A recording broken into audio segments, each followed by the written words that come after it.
Hello, everyone. I am Matt Neglia, the owner, editor in chief of NextBestPicture.com, and I'm being joined right now by the film editor for Wicked, Myron Kerstein, the cinematographer, Alice Brooks, and the visual effects supervisor, Pablo Helman. What an abundance of talent I have before me right now, guys. Congratulations on this movie, which I'm sure is going to make everyone all over the world smile in a couple of days. Right. I certainly hope so. It's really amazing to Yeah. to do a movie that it does feel like so much joy. Last night, John Chu and I showed the movie at USC Film School, where we went to college together, where we met and bonded over our love of musicals, and the audience just full house cheered and cheered and cheered at the end, and it was really wonderful. Yeah, thank you, Matt. It's amazing how you see everything, and so I do. that you're responding to this movie, which is just filled with joy and talent, and hopefully it has a positive message, for the audience. When I've did been you waiting get for to this see for it, over Matt? 20 years, so for it to not disappoint me is a really, really miraculous and lovely thing that I desperately needed right now in my life. So Hmm. thank you. Well, what were you saying, Alice? Oh, I wondered when you saw it. Just a few days ago. Oh, sweet. I saw it in New York at a private screening, Amazing. and there was only just a few select of us there. But I'll tell you, I cried three times throughout. Sometimes at expected moments, other times at unexpected moments. And the unexpected moment was really that realization of I cannot believe that they did not screw this up and that this is real. Like this is happening. Like it's everything I ever wished for. So We try really to hard. quote the show, I couldn't be happier. Uh, One of the things that happens to, I think, all of us is that we work on this for a long time. And I think Yeah. what pays off is going and seeing it with an audience, which I haven't done before. So it's going to be great for me to take a look at this and see all these people crying three times. Well, John and I, Yeah. when we And were working cheering on, too. Cheering and yeah, laughing. when John and I were working on the movie, if we were doing these test screenings, and of course, the audience was very protective, and they had the sort of same reaction of like, are they going to actually get this right? And then by the end, that they're crying and screaming at Elphaba flying and defying gravity, and people are like standing up in their seats. That's very satisfying. But of course, when you're making it for 2 years, you don't know if that's you have it in you kind of feel it in your heart, but you don't know for sure if that's what we've captured or not. Well, you're all capturing it at different stages too, which is the most exciting thing here. It's hard for me to ask you guys a question that all of you could answer because you're all involved in such different ways in the process. So I'll start off with this. What was your experience with the show before signing on? Alice, you already kind of alluded to this a minute ago, but how has the process of working on it changed you since we are talking about its message of positivity, and hopefully I think that's something right now that the world desperately needs. I think I mean my first experience was with Wicked was I grew up in New York City to a playwright father and a dancer and singer mother, and we had no money. We lived in a tenement apartment with 300 square feet, bathtub in the kitchen, no space, and but lots and lots of love and artists who just keep coming through our house, and being a little kid and getting to hear the conversations my dad would have with other playwrights and with actors, and our house filled with music. And they always would figure out, a lot of times we were eating rice and beans and frozen spinach, and they still figured out how to get us tickets to shows. And my dad's the last thing my dad saw was Wicked, the last he before he died. And I think of that and I just think he must be so proud of me right now. Yeah, Oh, my it's son, very sweet. who was 6 at the time, was one of the first Broadway shows he'd ever seen, and so taking him to see that movie, and he's crying next to me, and I'm crying, and his love of musical theater being born out of seeing that musical for the first time. Of course, I had no idea that I was going to work on Wicked, years later. And then when I did know that I was working on it, going back to that same theater in Broadway, the week when they opened up Broadway again, and the notion, sorry, since the pandemic, and there's just thunderous applause and crying. Like, this show meant so much to people. To just feel that joy and the relationships and having an outlet. And so being part of something like that, and that it still has resonance after all these years, I don't think there's anything like that. I don't, we've worked on Heights and Tick Tick Boom together, and those are, really solid, musicals in their own right. But there's something about Wicked that really resonates. It's a Wizard of Oz. It's the retelling of the Wicked Witch of the West. It's their relationship. There's just so much where it really resonates with the audience. But I do think, I mean, all three of the movies, Tick Tick Boom, In the Heights, and Wicked, all do have a common theme, which is home and who your family is, and finding your own power, and what is that power, and what is your destiny as well. For me, Yeah. I come from a musical background, even though I migrated into visual effects. So for me, this is my first musical. For me, just being on set and realizing when the music starts playing, that the images take on a completely different context. Like, for instance, I remember on the forest set when it was a huge forest, and when the doors of the of the stage open, there's all kinds of birds that go and nest in there. So we come in the morning. Real birds. We're not talking about set birds. No, real birds. And then Cynthia starts singing a cappella, and the birds start singing. And then I'm thinking, what did I do to deserve this? You know what I mean? It's great stuff. Yeah. So I want you guys to maybe cast aside a bit of humility here for a second. And for each of you, specifically in your roles in crafting this film and putting it together, what is a standout scene or moment that you contributed to, that you pat yourself on the back saying, I did Wicked justice. I did a good job? For me, it's the Ozis Ballroom. I think it was the hardest thing for me to shoot in many ways. The set is clear resin walls, and we could pick any color that we wanted to light it. So we backlit the entire set with lights that surrounded it, and the stage was 185 feet by 145 feet, and the set, it took up the entire stage. So we had this massively beautiful set, but also a set that Nathan Crowley gave me, a set that we could do anything with. We could do any color we wanted. And so early on, during prep, we had 18 weeks of prep. And on week 2 of prep, I got a piece of the resin. It started out as a 1x1 sheet, and then I got a 4x4, and then a 4x8, and then a whole wall. And week by week, I would test different colors and start to understand that. And then John and I started talking about this scene yesterday, where when Cynthia walks down the stairs, the whole scene is about, what does it feel like to be looked at? And he wanted Cynthia to walk down the stairs of the Ozdust, first with confidence, and then suddenly everyone's laughing at her. And actually feel that. And he wanted to shoot her close up first.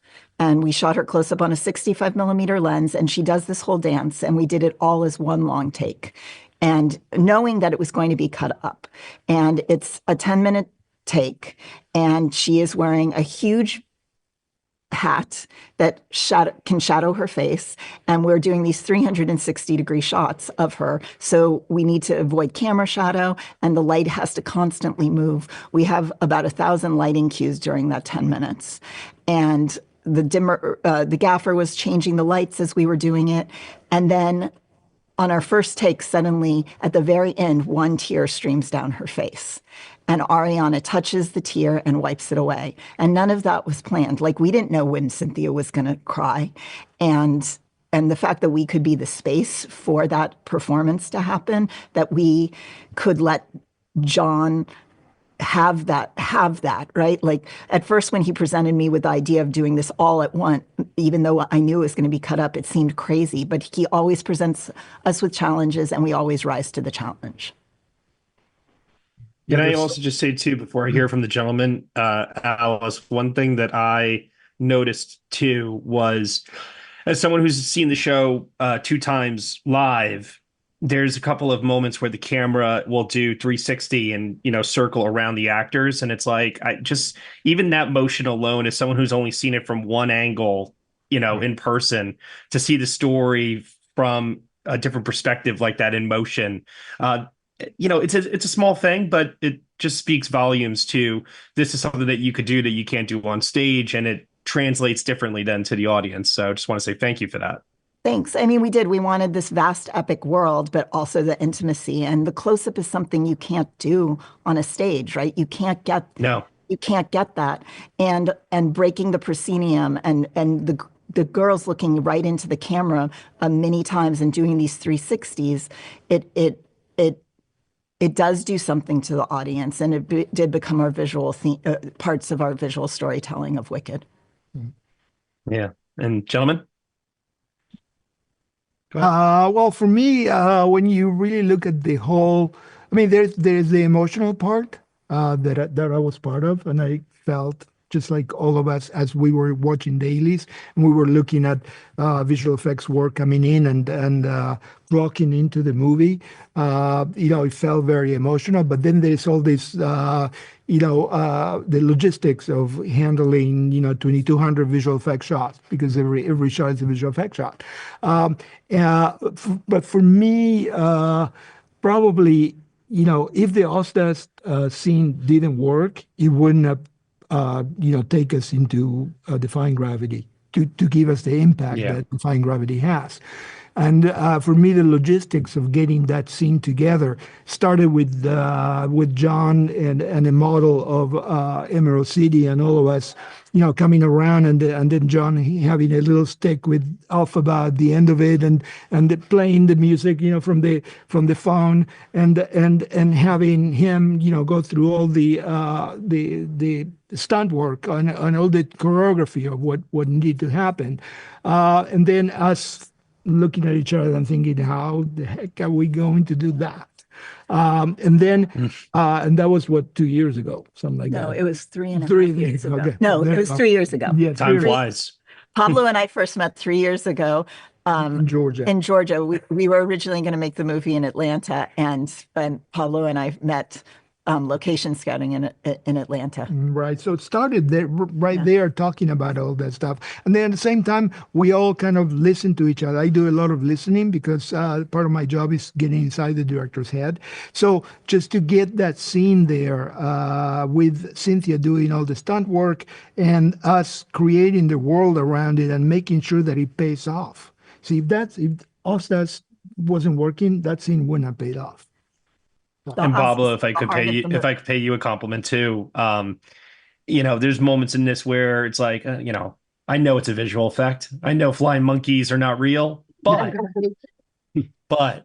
there were many times throughout where I could not tell for the life of me from the production design standpoint, what was practical, what was your work that was extending a shot, what was something that was maybe just touching a shot up. It didn't matter. I wasn't even thinking about that. I just was lost in it. So your work in the world building was as seamless as it gets. Yeah, no, that's great. Thank you very much. I appreciate it. Of course. As an editor, the dream is to work at something at this scale. I've always, as a kid, it was like Star Wars and The Music Man and Grease. And this is like a medley of all of them together. It's like, let's make The Wizard of Oz meets Lord of the Rings. So to cut, these amazing musical numbers like What Is This Feeling, or Dancing Through Life, or doing this iconic transformation scene with Chistry, Defying Gravity, all that is amazing. But at the end of the day, it's all about the Ozis Ballroom. Like, that is... if that scene doesn't work, then nothing else works in the rest of the movie. We have to connect to these two characters emotionally. And it's terrifying to get 10-minute takes from Alice and John that makes you cry every single time. because you're like, well, my job's done. I don't have to do anything because, right? It's just a raw take. Or But you then, have too much to do because you have so many options. well, again, it's terrifying. But then it's like, how do I boil it down to the essence of what everyone was doing on the day? And then to get that right, and then to have an audience sort of experience it how you did when you're just watching in a screening room by yourself in London. And that it's still resonating, and that this relationship at the end of that scene, you are rooting for them. And it's amazing how the laughs are before that scene and how the laughs are after that scene, because they are so connected to that relationship. So when you dive into Popular, you are ready to rock and roll. And if you do not get that right, if you do not, and it's like a violinist playing a very slow sort of concerto. Like if you don't get that right, none of the rest of it works. And so it's satisfying. Again, it never gets old as far as watching that scene together. Well, it's an event. Yeah. It's an event that changes the movie. It's a set piece in its own right, it's as editor, again, it's so much more fun to talk about, like, the scene where you're showing off editorially, a dance number. But when you can connect to something really emotionally, I think that's all that really matters. Yeah. I'm so glad you say that, Myron, because my compliment to you, as someone, like I said, who's been waiting to see this for a very long time, and the decision was made to split it into two parts. When I saw the runtime for this, I instantly thought, oh my God, there's either a ton of new material or Myron let this thing breathe. And it was the latter. This thing has room to breathe. This story allows for us to connect and understand these characters, to laugh with these characters, to feel with these characters, and nothing feels, in my opinion, rushed. And for someone who's waited for this for so long, I got everything I wanted and more, which was, just an utter delight. And there's still a whole other movie left. I mean, we did versions of the movie that we tried to break it. I mean, we didn't cut any musical numbers out, but we cut them in half. We cut a lot of scenes in and out of the movie. We really tried to break it as much as we could, but then we realized the more that we did a disservice to the storytelling, that it felt less emotional. And so we're like, okay, let's let the Oz dust breathe, let's make people feel really awkward. Not just for Elphaba, but for the crowd that's making fun of her. Like, let's really feel what it's like to embarrass somebody, but also to be embarrassed. And I just don't think you could do that unless you let it breathe. And it's hard when you go back to a studio, and the studio, of course, they're really supportive, but they're like, a little bit shorter. And you're like, but you have to believe in the storytelling and how you are investing in these characters. Yeah. Now, another thing too, I want to ask you guys, and I know you guys are talking a lot about the Oz Dust ballroom scene, which I agree all around from a storytelling standpoint, from an emotional standpoint. That scene is critical. But I'm also curious, though, from just a sheer musical number standpoint, what was the number of, let's use this term. What was the number outside of the Oz Dust ballroom that was the most fun for you to work on? Wizamania. Wizamania was so much fun. Everything leading up, one short day through Wizamania, leading up to The Wizard Will See You Now. So throughout the first movie, I had John and I talked about thematically, the light is not the light, and the darkness is not the darkness. Good is not good, and evil is not evil. And it would seep into me. John and I just talk about things on a very basic humanity level when we start to break down a script. It's all about emotion. And then I wake up in the middle of the night with ideas based off of emotion. And so I had this idea that the sun would always set for Elphaba and rise for Glinda. So you meet Glinda in her bubble and at the beginning of the movie, and the sun is coming up, and you see a long sunrise through Popular, and then for Elphaba through I'm Not That Girl, it's a long sunset, and then Defying Gravity, the last 40 minutes of the movie from Wizamania to the end of the movie is one long sunset until she jumps off the tower and finds her power. She descends into darkness. And so Wizamania became this amazing experience for us because in the script it was day. and we were going to shoot that in day. And I suggested to John that we do it night for evening because we had to shoot that outside. The set was 4 American football fields in size, and it was built. It was massive. It really was a city, and so we. But I wanted Emerald City to glow and to sparkle at night, and all these beautiful costumes and dancers, and so Wizamania became the most fun for me because we got to play with the sun setting during that period of time. We did the zigzag of light throughout the city where you see the sun bouncing off of different sources, and it was it. I just think it is such a fun dance number. We did things where we hid cuts in terms of trying to just create the movement and the dynamic energy of this really exciting moment before everything changes for Elphaba. Yeah, and just to follow that up, I mean, if you really think about that, it's kind of a journey through, introducing the city, and it's their point of view. And so the camera moves, a lot. And from my point of view, for the work that I have to do, I could easily go and say, hey, you can't move the camera that way. You can't just come around 360 and just show everything. But I enjoy that. And I basically, I had to embrace it.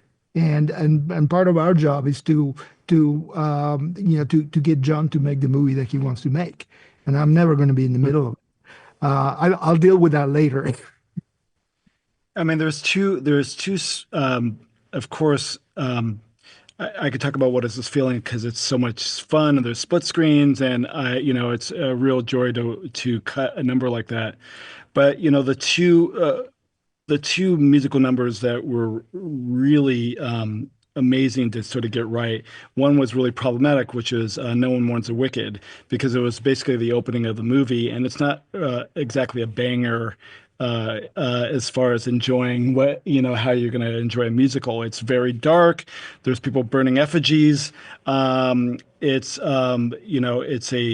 ultimately a prologue to a bigger story.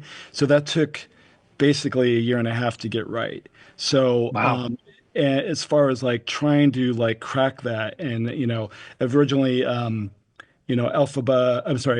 Glinda was supposed to start singing No One Mourns from a pedestal, but John wasn't happy about the temp music with the bubble coming down. So I suggested let's have her sing from the heavens, and that's her first intro. And treating it all like a prologue came months later in the form of like, let's put the title later after I took my son to go see Lilo and Stitch, and we're like, this is all one prologue. There's no titles here. And the next day I said to John, oh my God, we should Lilo and Stitch the opening of Wicked. So that took forever to crack. But of course, Defying Gravity is like, it is the most famous musical number in the history of Broadway musicals. And then to have a chance to work on this ultimate epic cinematic vision of it, where all these mini scenes happen in the middle of it, where we're starting and stopping the song, Elphaba's origin story, her is complete, where we see, her getting the cape and the broom. Like all those moments took a long time to try to get right. A lot of people don't like to start and stop songs, but this is John's style. And to keep us engaged and feel like we're still in the middle of it without feeling like you're cheated, took a lot. This moment where she's jumping out the window and she's seeing her younger self for the first time. That took a lot of back and forth between Pablo and us about how that's going to work.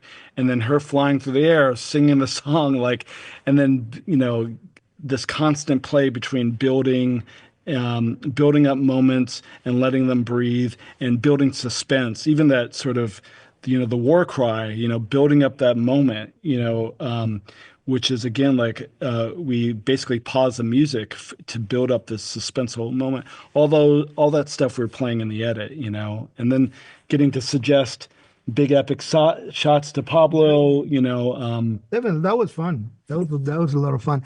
I think the war cry shot is the one that took the longest, I think, because it all builds to this kind of almost religious moment where she's completely backlit and the cape is unusually big, just to mimic some of the things that happen on play. And how are we going to do that? And how are you going to Right. top that? And how are you going to make it, just believable? I think a combination of the lighting and the green, flashes and the pullback. Remember the pullback and just having her in it, not specifically center, but just a little bit to the right. All that stuff doesn't just happen. We all collaborate and we all think about it. It's been All right. Now, specifically, if I could dial in into certain things here really quick, Alice, taking your sunrise sunset analogy before, is it fair to say, without obviously, I know you guys probably can't reveal too much, fair to say that Wicked Part 2, darker film than Part 1? I think I'm allowed to say that. Wicked Part Two it is a darker movie, and we do continue playing with a theme of with the theme of what good and evil is, and perception of things, and who perceives what, and Glinda too, and how she's perceived in the world, and how the Wicked Witch is, how Glinda the Good is perceived in the world, and how the Wicked Witch of the West is perceived in the world. I think that's about all I can say. That's totally fair, and that's totally fine. Pablo, for you, what's it like working on CGI goat Peter Dinklage? Well, we actually scanned a goat, a real one. Didn't Wow. talk much, but just to have this idea of all these animals are completely grounded. They're not humans with a funny looking head, and so it was Mhm. really difficult to find the language of those animals talking without making them. Well, Mhm. they're lacking a bunch of muscles in the expression part, and there is a lot of psychology and a lot of history in us reading somebody else's face before. How do you know that an animal is looking at you and is not going to eat you? So.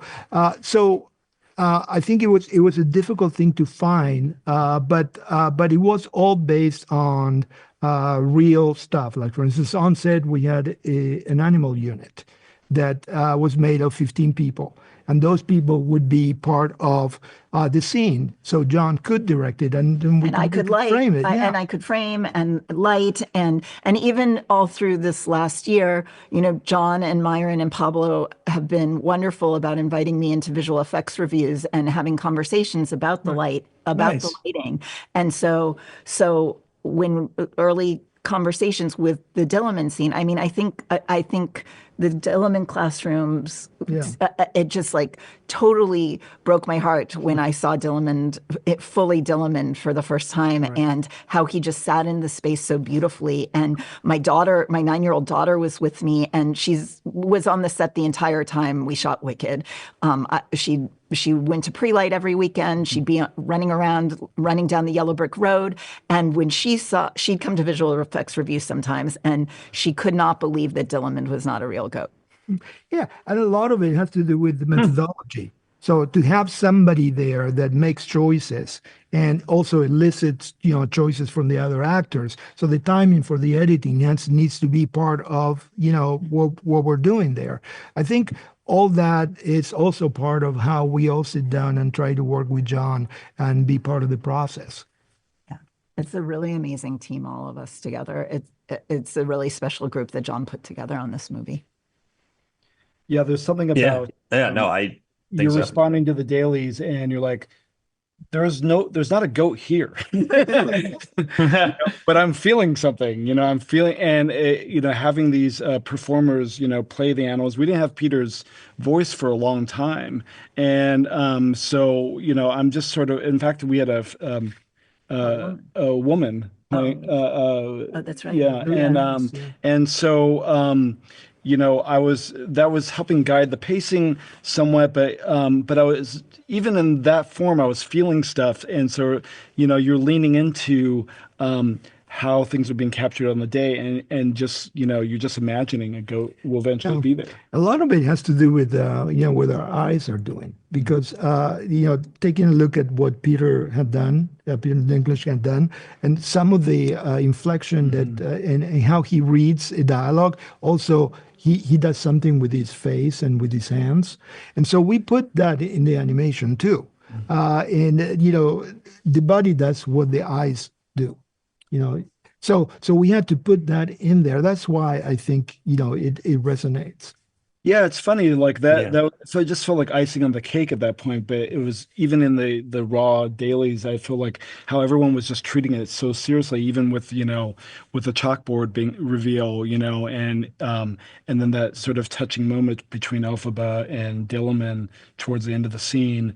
It just even before we even had Peter and the wonderful work of ILM and Framestore, there was something that was resonating right away. Yeah, I mean, all the shots of in Dilliman's classroom and something bad. Every scene with an animal, we did. We had a cutout of what the goat size would be, and then we had the human in a gray suit, and we were on set, and it felt like Dilliman was right there with us, even though he wasn't. And it was this really organic experience where we carefully took time to light the person in the gray suit. And I think that obviously makes a huge difference for visual effects later on. Yeah, it does. Because I remember one of the first times that you saw some of the renders. Yeah. It's, they match in.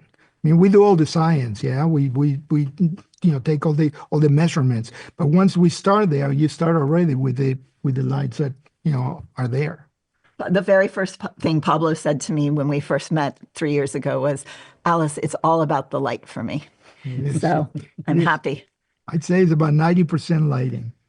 Because you can have there something, but if you don't light it properly, you're not telling the right story. I remember seeing Empire Strikes Back for the first time and seeing Yoda and why am I feeling for this puppet?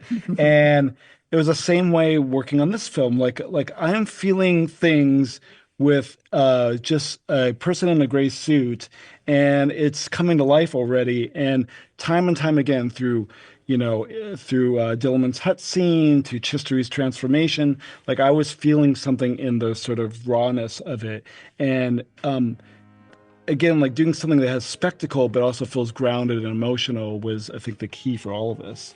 I think it's something to be said about directing too, because I mean, there is a version of that in which the director says, well, I don't have a creature here, so let's just move on. No, we took the time to get that shot, and he directed that person to be, that animal. That's great. Well, I think it's pointless for me to ask if Wicked Part 2 is in the can, because it's a year away, and I'm sure you guys are still tinkering away at it to some degree or another. The world cannot wait to see Part 1. I cannot wait to see Part 2. I can't thank you all enough for bringing this to life. It's far exceeded my expectations. Oh, thank you so much. Yeah. And thanks for all your great questions. Yeah, fantastic. And Thank you. Yeah, spread the word. Tell everyone to go see the movie. I will. You got it. Take care, guys. All right, take care. Bye.